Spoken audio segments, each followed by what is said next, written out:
Hi friends, ಇವತ್ತು ಒಂದು 10 question U G C N E ಟಿದು ಸಾಲ್ವ್ ಮಾಡೋಣ.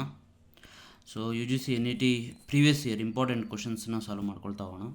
ಸೊ ಈ ಫಸ್ಟ್ ಕ್ವಶನ್ ಈ ಥರ ಇದೆ ನೋಡಿ. Direct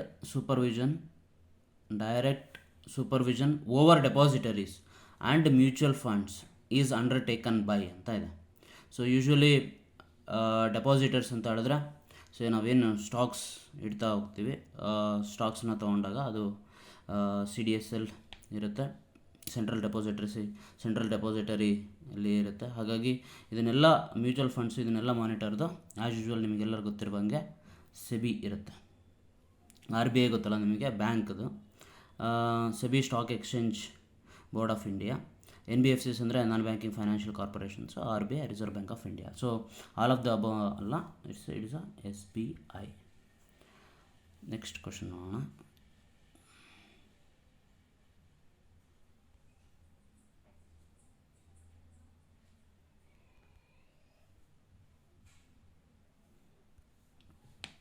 in the call notice money market which of the following participant is allowed to trade ಅಂತ ಇದೆ. ಸೊ ಇಲ್ಲಿ ಆಪ್ಷನ್ಸ್ ನೋಡಿ. A all banks primary dealers and mutual funds, B all corporates, C only commercial banks, D all of the above. ನಾವಿಲ್ಲಿ ಏನು ಮಾಡಿಬಿಡ್ತೀವಿ ಅಂತ ಹೇಳಿದ್ರೆ, all of the ಅಬೋ ಇದೆಯಲ್ಲ ಅಂತ ಎಲ್ಲದಕ್ಕೂ ಆಲ್ ಆಫ್ ದ ಅಬೋ ಹಾಕ್ಕೊಳ್ತಾ ಹೋಗ್ತೀವಿ. ಇಲ್ಲಿ ಒಂದು ಗಮನಿಸಿ ನೀವು, ಇಲ್ಲಿ ಓನ್ಲಿ ಕಮರ್ಷಿಯಲ್ ಬ್ಯಾಂಕ್ಸ್ ಅಂತ ಇದೆ, ಇಲ್ಲಿ ಆಲ್ ಬ್ಯಾಂಕ್ಸ್ ಅಂತ ಇದೆ. ಸೊ ಆಲ್ ಬ್ಯಾಂಕ್ಸಲ್ಲಿ ಕಮರ್ಷಿಯಲ್ ಬ್ಯಾಂಕ್ಸು ಬಂದೋಗ್ಬಿಡ್ತವೆ. ಸೊ ಹಾಗಾಗಿ ಆಮೇಲೆ ಪ್ರೈಮರಿ ಡೀಲರ್ಸ್ ಇದೆಯಲ್ಲ, primary dealers and mutual funds. So this is the right answer. ಇಲ್ಲಿ ಕಾಲ್ ನೋಟಿಸ್ ಮನಿನ ನಾವು ಶಾರ್ಟ್ ಟರ್ಮ್ ಮನಿ ಇದರಲ್ಲಿ ನಾವು ನೋಡ್ತೀವಿ, ಕಮರ್ಷಿಯಲ್ ಪೇಪರ್ಸು ಇವೆಲ್ಲ ಕೂಡ. ಹಾಗಾಗಿ so all banks primary dealers and mutual funds is the right answer ಇದಕ್ಕೆ. ನೆಕ್ಸ್ಟ್ ಕ್ವಶನ್ಗೆ ಹೋಗೋಣ, ಫಾಸ್ಟಾಗಿ ಸಾಲ್ವ್ ಮಾಡ್ಕೊಳ್ತಾ ಹೋಗೋಣ.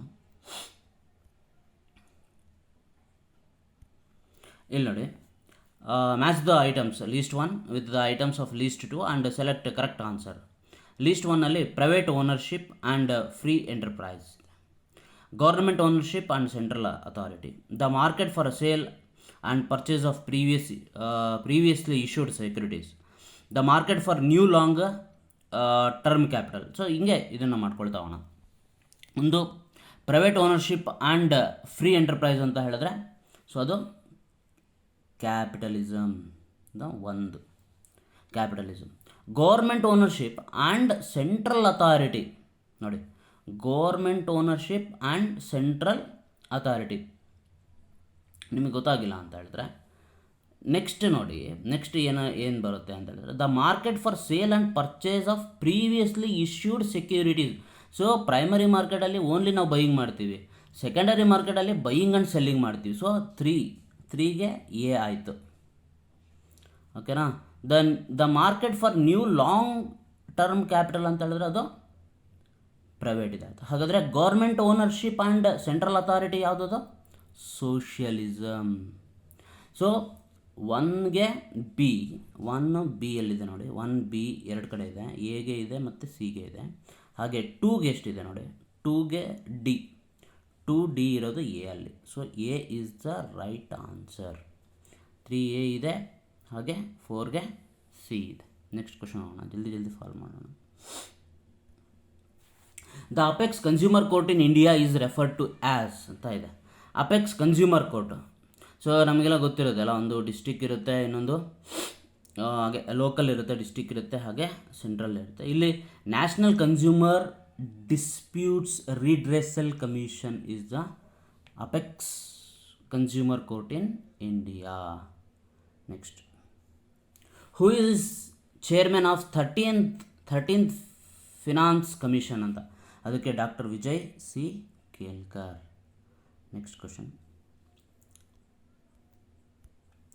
Insurance expenses paid to bring an equipment from the place of purchase to the place of installation is a type of.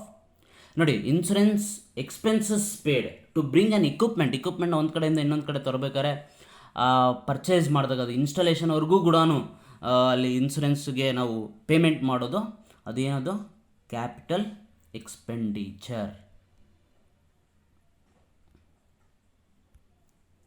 Next ನೋಡಿ, ABC Limited was incorporated with an authorized share capital of rupees 1 lakh equity shares of rupees 10 each.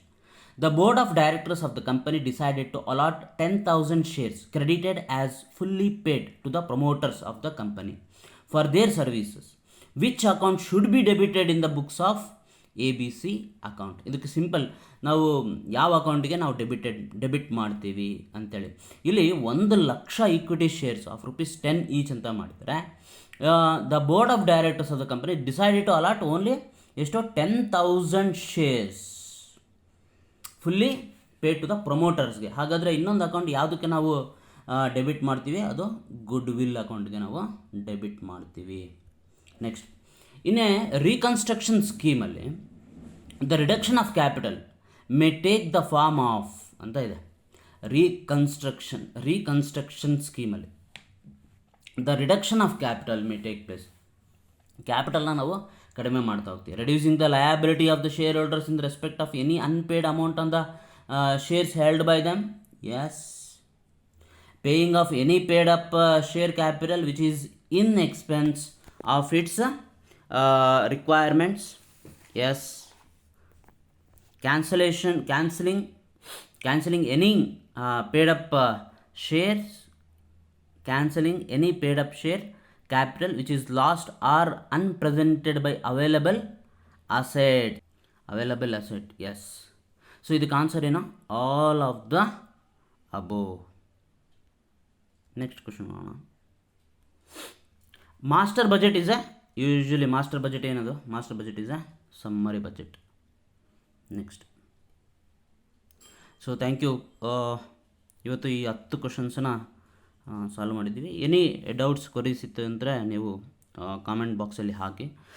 Next time ಇನ್ನೊಂದು 10 ಕ್ವಶನ್ನ ಮಾಡೋಣ. ಕ್ವಿಕ್ಕಾಗಿ solve ಮಾಡ್ಕೊಳ್ತಾ ಹೋಗೋಣ. N number of ಕ್ವಶನ್ಸ್ನ solve ಮಾಡೋಣ. ನಿಮಗೆ UGC NETಗೆ ಮತ್ತು KCETಗೆ help ಆಗೋ ಥರ ಮಾಡ್ತಾ ಹೋಗೋಣ. Thank you so much.